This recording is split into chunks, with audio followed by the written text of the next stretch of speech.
سوريا الفن، سوريا الجمال،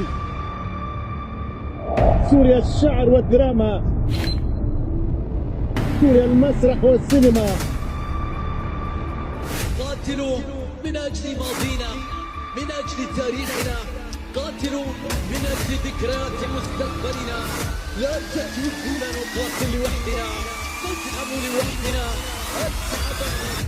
سوريا بيت الرجال من ظهر الرجال. سوريا لن تكون أول الآخرين، هكذا قالوا. قاومنا كل لحظات الإحباط وخيبات الأمل من أجل كل شيء وأكثر. قاتلوا قتلوا. أنا صقر بعيد طاير معلي، أنا حدا جوا داخلي بصغري قالي لو كان ده معادي إني أعدي.